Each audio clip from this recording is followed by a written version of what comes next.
주님께서 가르쳐 주신 기도를 함께 드리시겠습니다. 하늘에 계신 우리 아버지여, 이름이 거룩히 여김을 받으시오며 나라가 임하시오며 뜻이 하늘에서 이루어진 것 같이 땅에서도 이루어지이다. 오늘 우리에게 일용할 양식을 주시옵고 우리가 우리에게 죄 지은 자를 사하여 준 것 같이 우리 죄를 사하여 주시옵고 우리를 시험에 들게 하지 마시옵고 다만 악에서 구하시옵소서. 나라와 권세와 영광이 아버지께 영원히 있사옵나이다. 아멘. 거룩하신 하나님, 이 새벽 하나님의 자비하심을 간구합니다. 우리를 긍휼히 여기시고 긍휼히 여기시고 긍휼히 여기사 하나님의 은총을 누리게 하옵소서. 이 새벽을 깨워 기도합니다. 우리의 필요와 간구 위에 먼저 하나님의 뜻을 깨달아 아는 지혜를 더하여 주시옵소서. 하나님의 나라와 의가 우리의 삶에 이루어지기를 원합니다. 진정 하늘에서 이루어진 것 같이 땅에서도 이루어지기를 소원합니다. 이 새벽 우리의 의심과 두려움과 근심과 염려를 거두어 가시고 기쁨과 평강과 희락이 넘치게 하옵소서. 이 새벽 드리는 모든 이들의 기도와 찬송을 받으시고 말씀을 더하여 주시옵소서. 이 시간 11조를 구별해 드립니다. 주님이 받으시옵소서. 감사의 예물을 드립니다. 범사에 감사합니다. 일천번제를 드립니다. 오랜 기도, 간절한 기도, 이 기도에 포함되어 있는 내용을 주여 받으시옵소서. 각자의 처한 자리에서 소원하고 기도하는 이들, 특별히 오늘 수술을 받게 될 두 분 원사님, 그 마음과 가정들을 복되게 하옵소서. 이 아침 우리에게 말씀을 더하시옵소서. 예수님의 이름으로 간절히 기도드리옵나이다. 아멘. 찬송가 190장 성령이여 강림하사. 찬송가 190장 성령이여 강림하사. 성령이여 강림하사 나를 거머시고 애통하며 회개한 마 충만하게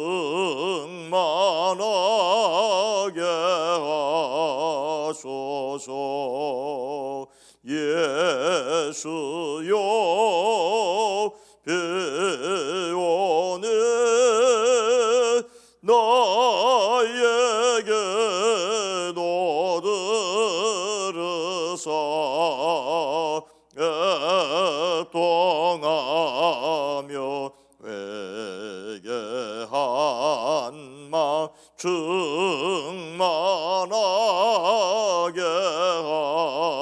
하소서. 성령이여 강하사 그 신권능 주소서. 원하옵고 원하오네 충만하게 하소서. 예수여 배원에 나에게도 들으사 애통하며 회개한 마 충만하게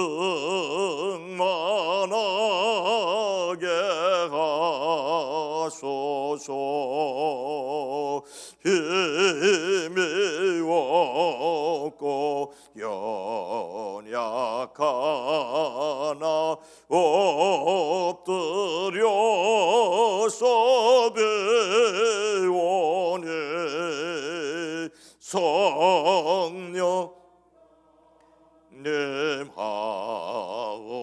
하소서. 충만하게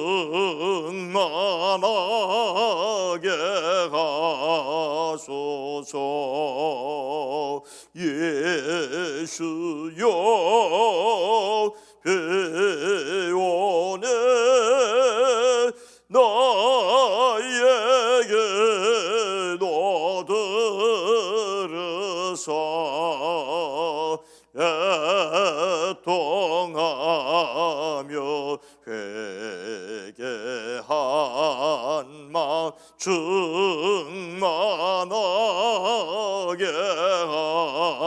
하소서.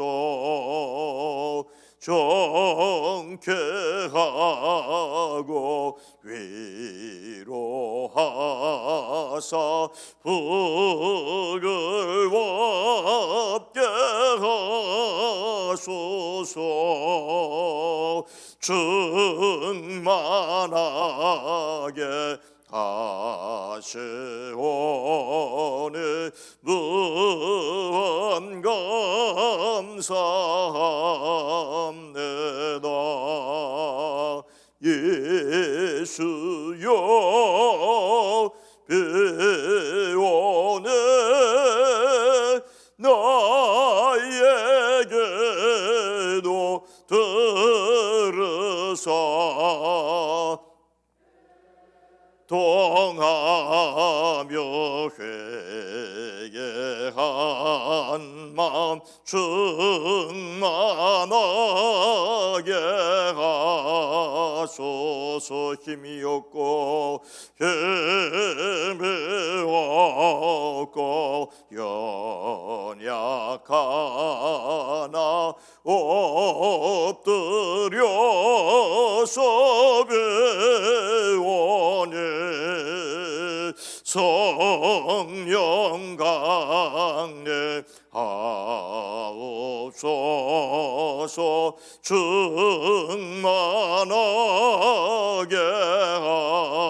하소서.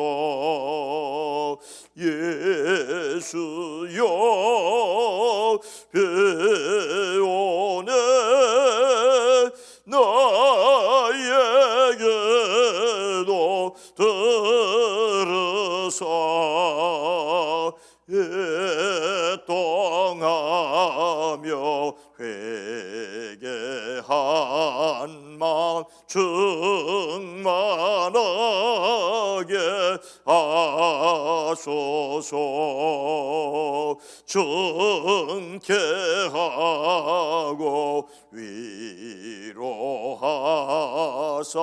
복을 받게 하소서.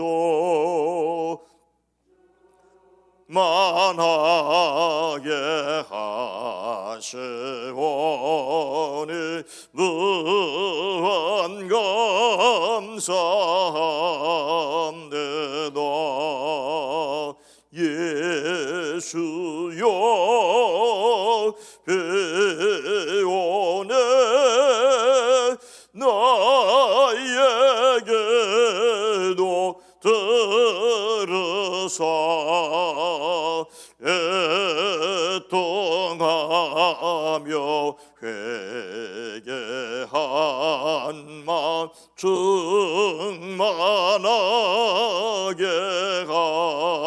하소서.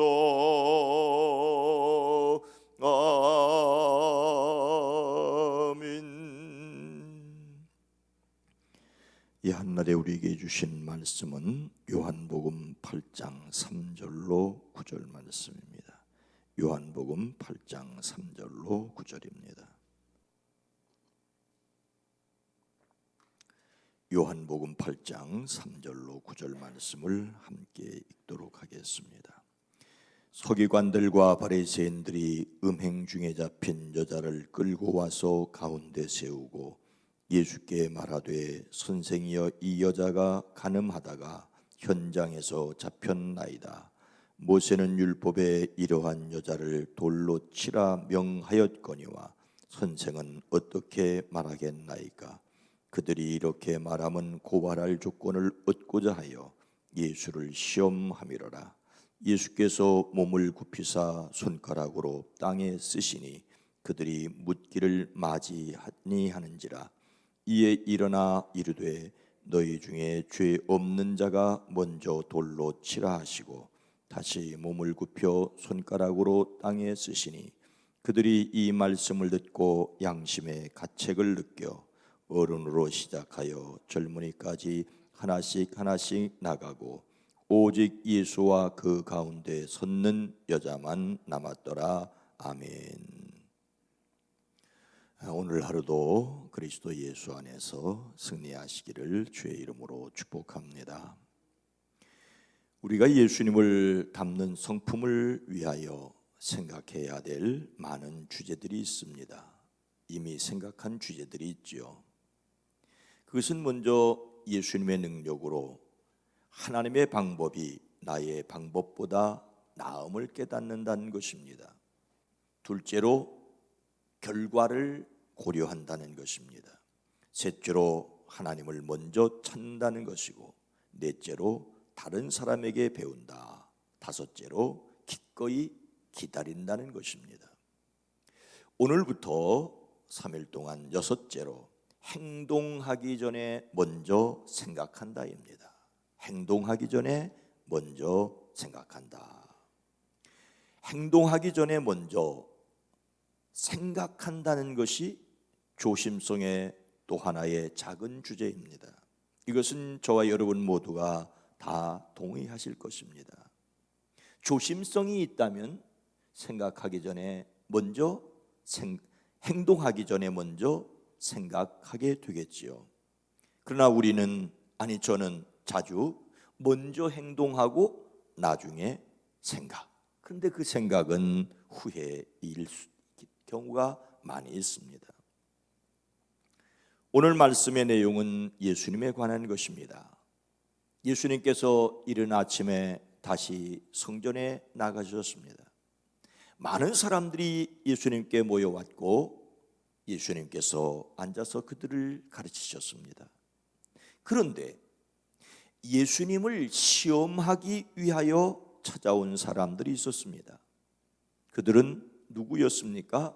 3절 말씀에 보니까 서기관들과 바리새인들이 음행 중에 잡힌 여자를 끌고 와서 가운데 세우고, 예수님을 찾아온 그들은 서기관, 즉 율법학자들과 바리새인들이었습니다. 율법학자들은 구약 성경에 특별히 율법에 정통한 사람이라고 스스로 생각하는 사람들이었습니다. 이들을 서기관이라고 말하는 말은 구약 성경을 베끼는 사람들이었습니다. 요즘처럼 책을 인쇄하는 시대가 아니라 성경을 다 손으로 서기했기 때문에, 베꼈기 때문에 그러다가 성경에 능통한 율법학자들이 되었습니다. 더욱이 바리새인들은 그 율법을 그대로 잘 지킨다고 스스로 자랑하는 사람들이었습니다. 이 율법학자들, 서기관들과 바리새인들, 그리고 제사장들이 그 시대를 대표하였습니다. 그런데 그들은 예수님께 무엇라고 말합니까? 4절 말씀 보니까 예수께 말하되 선생이여, 이 여자가 간음하다가 현장에서 잡혔나이다. 그들은 매우 점잖게 예수님을 선생님이라고 부릅니다. 그리고 자신들이 끌고 온 한 여인을 가운데 세워놓고 고발합니다. 앞에서 음행이라는 말이 남편이 아닌 다른 남자와 간음한 것임을 알 수 있습니다. 더욱이 현장에서 잡혔다고 말합니다. 근데 여러분 생각해 보십시오. 여자가 간음을 했다면 혼자 했겠습니까? 남자는 어디 가고 여자만 그 사람들의 손에 끌려왔단 말입니까? 이들의 문제 제기가 이미 문제라고 하는 것을 알 수 있습니다. 그들은 예수님의 의견을 묻습니다. 모세의 율법에 이러한 여자를 돌로 치라 명하였거니와 선생은 어떻게 말하겠나이까? 예수님이 만일 돌로 치라고 말하면 로마의 정권에 거슬리게 됩니다. 왜냐하면 그 지역을 다스리고 있는 로마는 유다 민간에 사형 집행권을 허락하지 않았습니다. 예수님을 죽이고 싶었던 사람들도 스스로 예수님을 죽이지 못하고 빌라도에게 청하여 예수님을 죽였던 사실을 기억해 보십시오. 더더욱 돌로 치라고 하면 예수님이 이미 말씀하신 사랑에 어긋나는 것입니다. 만약에 돌로 치지 말라고 말하면 모세의 율법을 거스리는 것이라고 정죄할 수 있습니다. 율법은 뭐라고 말하고 있습니까? 레위기 20장 10절 말씀을 보면 누구든지 남의 아내와 간음하는 자 곧 그의 이웃의 아내와 간음하는 자는 그 간부와 음부를 반드시 죽일지니라고 말하고 있습니다. 신명기 22장 22절도 어떤 남자가 유부녀와 동침한 것이 드러나거든 그 동침한 남자와 그 여자를 둘 다 죽여 이스라엘 중에 악을 제할지니라고 하였습니다. 그들은 예수님이 이렇게 대답해도 문제고 저렇게 대답해도 문제인 문제를 가지고 와서 예수님을 궁지에 빠뜨리려고 시험하였던 것입니다. 모세의 법대로 하라고 하시면 로마법에 걸리고 모세의 법대로 하지 말라고 하면 산헤드린 공회에 걸리게 된 것입니다. 그들은 틀림없이 예수님을 궁지에 빠뜨렸다고 스스로 생각하였을 것입니다.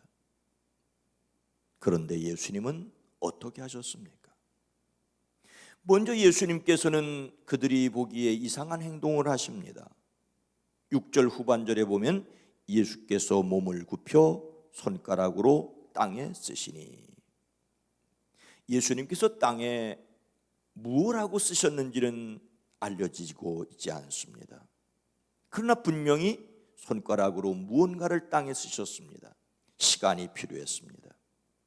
우리는 여기에서 조심성이라는 차원을 생각할 수 있습니다. 예수님은 대답하기 전에 먼저 잠시 시간을 가지셨습니다. 하지만 그들은 기다리지 못하고 재촉합니다. 7절 전반절에 보니까 그들이 묻기를 마지 아니하는지라 그들은 다그쳐 물었습니다.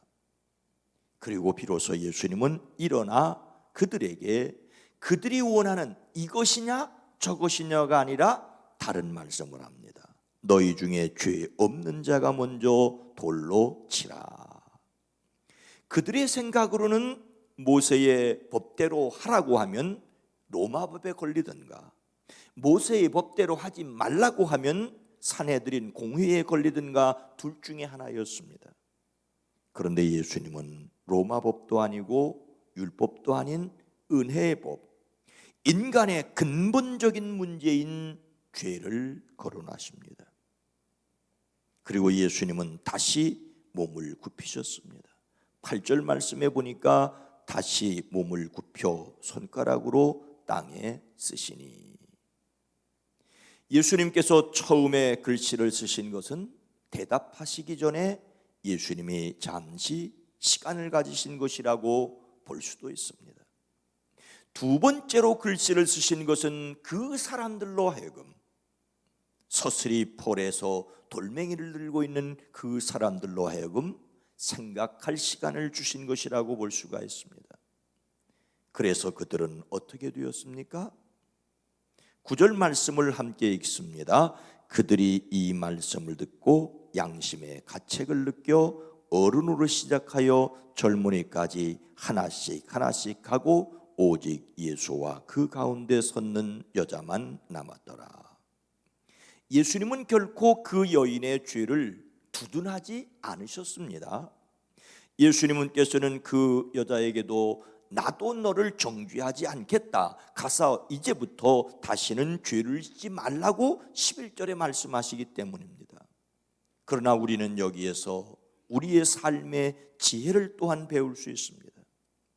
예수님은 말씀하시기 전에 시간을 가지셨고 그리고 사람들로 하여금 행동하기 전에 생각할 수 있는 시간을 주셨습니다.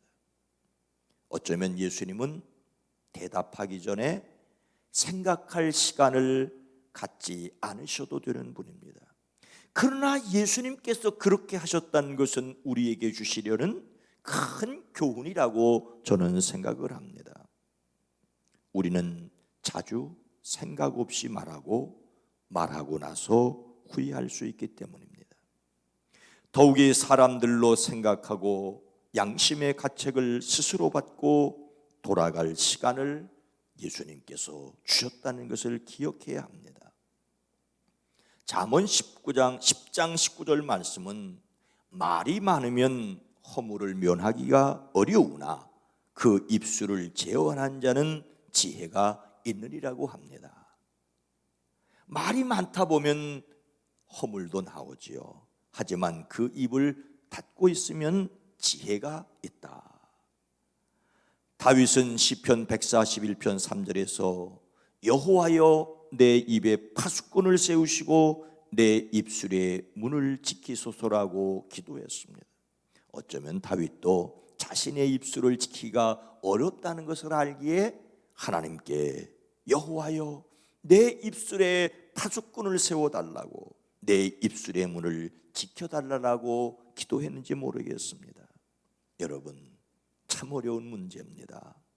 말하기 전에 어떤 사람은 침을 한번 꼴깍 삼키고 말을 하라고 얘기합니다. 그러나 그것이 어렵습니다. 그러나 조심성을 생각한다면 실천해야 합니다. 오늘 하루 예수님께서 또 대답하기 전에 시간을 가지셨는데 예수님께서 사람들에게 행동하기 전에 생각할 시간을 주셨다는 것을 생각하며 말하기 전에 생각할 수 있는, 침이라도 한번 꼴깍 삼키고 생각하고 말할 수 있는 저와 여러분이 되기를 주님의 이름으로 축복합니다. 거룩하신 하나님, 자비로우신 주여, 주님께서는 우리를 교훈하기 위해서 그리고 그 주변에 서슬이 펄에서 돌멩이를 들고 치려는 사람들에게 생각할 시간을 주시기 위해 2번씩이나 엎드려 땅에 글씨를 쓰는 시간을 주셨습니다. 그러나 우리는 먼저 행동하고 나중에 생각하는, 그래서 후회하고 그래서 안타까워하는 사람들이 아닙니까? 주여, 주님이 그렇게 하셨던 것을 본받아 오늘 하루 먼저 생각하고 말할 수 있게 하시고 먼저 생각하고 행동할 수 있는 지혜를 더하여 주시옵소서. 이제는 우리 구주 예수 그리스도의 은혜와 하나님 아버지의 놀라우신 사랑하심과 성령님의 감화감동 내주 교통하심이 우리 가운데 이 땅 위에 이 세계 위에 이제로부터 영원토록 함께 계시옵기를 간절히 축원하옵나이다. 아멘. 이 새벽 우리가 참 어려운 일이지만은 행동하기 전에 말하기 전에 먼저 생각할 수 있는 지혜를 달라고, 그리고 기도의 제목을 좀 부탁을 드립니다. 오늘 주은성 권사님이 연대 세브란스 병원에서 수술을 하게 되고, 또 이순희 권사님이 오늘 아주대 병원에서 수술을 하게 됩니다. 주은성 권사, 이순희 권사, 이 두 분의 이름을 기억하시고 기도해 주시기 바랍니다. 주여!